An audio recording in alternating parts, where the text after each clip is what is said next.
Welcome back to Gospel Rhythms. I'm speaking with Kristine Alicia about her album, Get Ready, and just her life. And before the break, you were talking about your association with Nigel Lewis and how you got to the point of doing an album. So you want to continue telling me about that? Well, I mean, I had a lot of fun with Nigel Lewis just doing backup singing with him. I mean, the energy on the stage is phenomenal. I mean, I really believe that he, along with Papa San, influenced me in terms of just giving the audience all they have and just making the message and the energy of Christ just come through, because people have their different ways of delivering the message of Christ. And for some reason, God has instilled in us to say, you know, let's get the message out, and the musicality of everything just comes out. So I was just always happy to just be behind, you know, be behind the scenes, doing backstage, just singing out my guts behind these awesome entertainers who just at the end of the night for 2-3 hours drenched in sweat.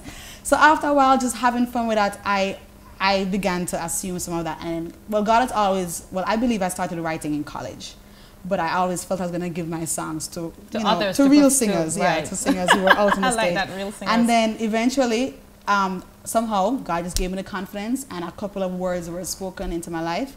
And then as words were confirmed, it was confirmed within me as well that, okay, it's time for me to start. And all that backup singing was just preparation. You know, a lot of people don't realize that, you know, we want the big thing and we want to make it, but God has to prepare you. Absolutely. He has to give it to you a little at a time, see how you deal with that. And then when it's your turn, He'll give you what He has for you. Absolutely. I mean, not a mistake at all. Absolutely. And I enjoyed all of it. You see a lot and you learn a lot. You learn that it is not an easy ministry at all. It is certainly not an easy ministry. Just behind watching both Papa San and Nigel Lewis, it is a lot. It is, you're carrying the burden of the people. Every time you go on minister, going on and after the show, maybe 2 hours, but before it is a preparation time. I'm glad you said that, because that's something that a lot of people, including music ministers, dance ministers, people who minister in the word outside of preaching, don't. A lot of them don't get that part, that there's that preparation time, that hour before, that half an hour before, where you have to, as we say in Jamaica, take away yourself. And, you know, spend that time preparing, because you are delivering God's message.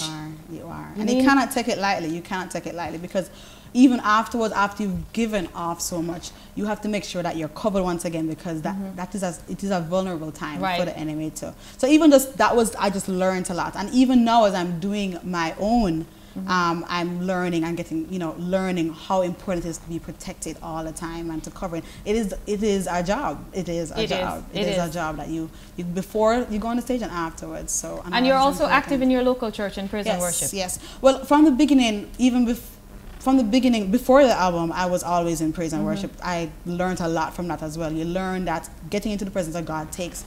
There's a procedure in the courts before you go into the courts. You have to prepare thankfulness with all of those stuff, and I use all those themes as well in the praise and worship of my album. And I also felt that just being under my praise and worship leaders at all times would keep me grounded, because and keep you covered. Because also covered because we all need to be covered as Christians, but as a musician, because music is so important in God's way of His presence. He inhabits the praises of His people. So because it is so important, I wanted to make sure that I was always under that leadership, because the leadership teaches you and trains you how to flow with it. And if you're not in that flowing, then it's just a technical thing that we're doing, and I never ever wanted my thing to be technical.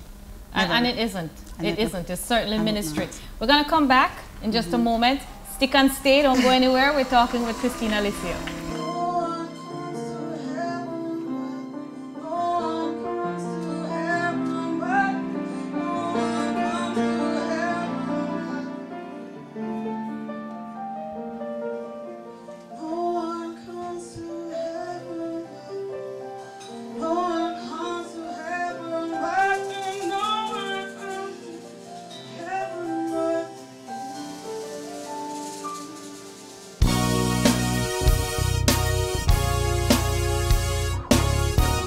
Welcome back, hanging out in the studio with Kristine Alicia, and we're going to talk specifically about CDs and making of the CD. Now, this CD, Get Ready, was from 2007. Yes. And so I'm sure you're getting ready to move into your next one. I am very excited, but also feel that this album I had to give a lot and spend a lot of time in it, not just the production part of it, but just getting it out there and getting the word out there, and I don't feel like you have to rush anything.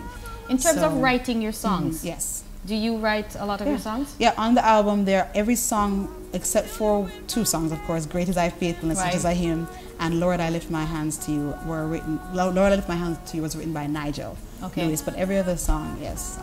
And so your new album that you're going to be working on, you're planning to do your own I writing? plan to write. I believe that the reason why I do this is because God has given me some songs to just like how God gives everybody a message. God has given me, so that's the reason why I'm there doing it.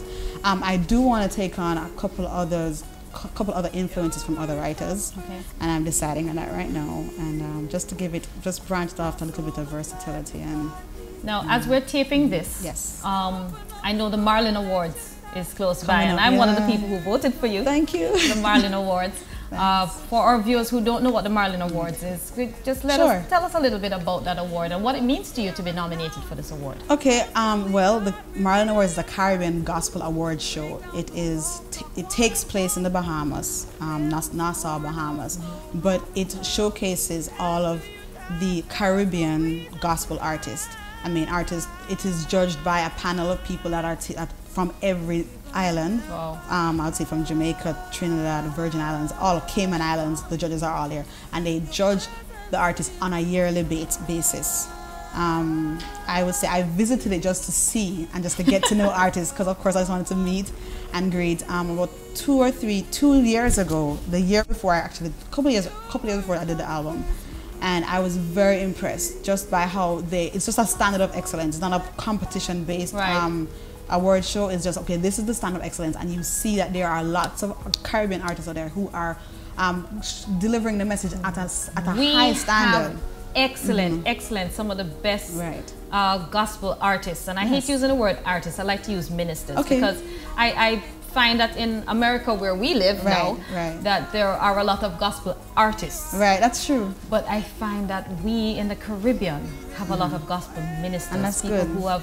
who see the song as more than just singing a song. Absolutely. So you've been nominated. What have you been nominated for? Wow.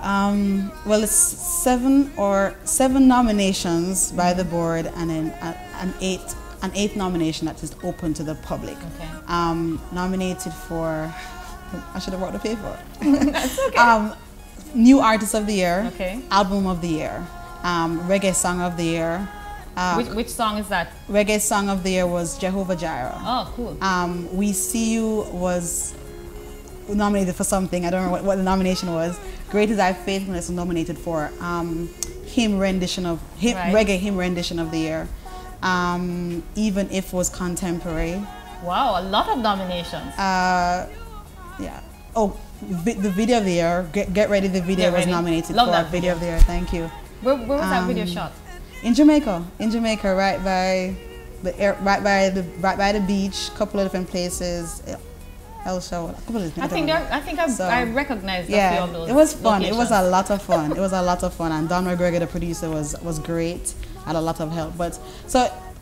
Yeah, was that 8 nominations? But I don't remember. But anyways, it doesn't really matter. I love that when we have so many nominations. No. The point is, but I am blessed because it's my first time entering, and it's my first album. No, just the fact that it was recognized, those different songs mean that I'm glad that it reached. They recognize the authenticity and what I have put into the song in terms of the message of the song. I know Jehovah Jireh has ministered to a lot of people. We See You was a nation's cry for Jamaica, for me, but it has expanded beyond Jamaica, which to me it should be. Like Caribbean music, like my reggae music, I would love to see it not just confined into one island, really. Well, here at Gospel Rhythms, we're going to help to take it much further. Exactly. And on MTM TV, we're taking it to the Caribbean, and we're going to be taking it to the world. Exactly. We'll be right back with some more of Kristine Alicia. Yes.